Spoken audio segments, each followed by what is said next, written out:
Wala akong masay except this. 11 years old.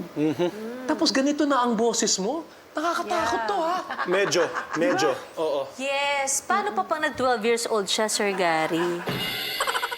Ako, ang nagustuhan ko sa performance mo ngayon, yung pagka-natural nung feelings nung song.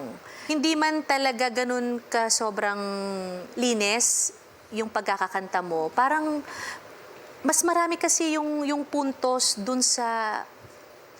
Mas marami akong mabibigay na mas magandang puntos kaysa dun sa hindi. Parang ganon. Para sa 11 years old na bata, natutuwa ako na meron ka ng dynamic sa pagkanta. Yung control mo sa boses mo, ang ganda. Pagdating dun sa high notes, parang wala lang. Wala Pumikit lang siya, Miss Reg. Pumikit lang, wala masyadong effort. Pero mataas na yon. Buti nga, pag dilat mo, nandito pa kami. Actually, oo. Buti na lang. Ako, sa akin, nagalingan ako. You delivered the song, naiintindihan mo kung ano yung kinakanta mo, yung messaging nung kanta, naramdaman ko. Kasi nga, alam mo kung ano yung kinakanta mo eh. So, para sa akin, magaling. Thank you po. Triple M. Ikaw? Kailangan ko pa ba Oo, nakita ko lahat ng mga... yung mga yung reactions mo kanina, grabe. Hi, Catherine. Hello po.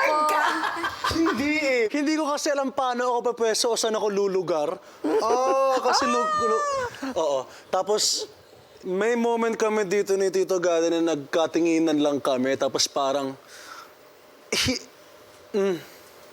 Vote na tayo. JK, huwag mo nang kailangan si Miss Reg. Sorry. Nadala ako, sorry. Sir Gary. Ang tagal. Hindi naman yan ang sinabi niya eh. Ba't yan ang sinasabi mo? Hindi, sabi ko po anong ulam niyo sa bahay. Hindi ko nga. Sir Gary, anong ulam niyo sa bahay? Catherine, narinig mo na lahat. Isa lang ang hindi mo pa naririnig. Galing sa aming lahat. Ang salitang yes. Congratulations! Kita tayo sa next round, ha? Thank you, Catherine. Congratulations, Catherine. Bye-bye! Congratulations! Congratulations! Ang galing naman. Wow! I knew it! Wow! Mo sa experience mo sa loob? Kinabanggaan ako?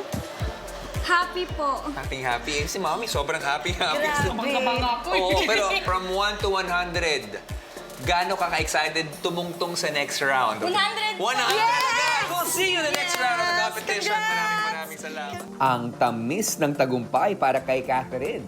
Unti-unti na talaga niyang mararating ang pangarap niya dahil nakakuha na siya ng pinapangarap niyang golden ticket.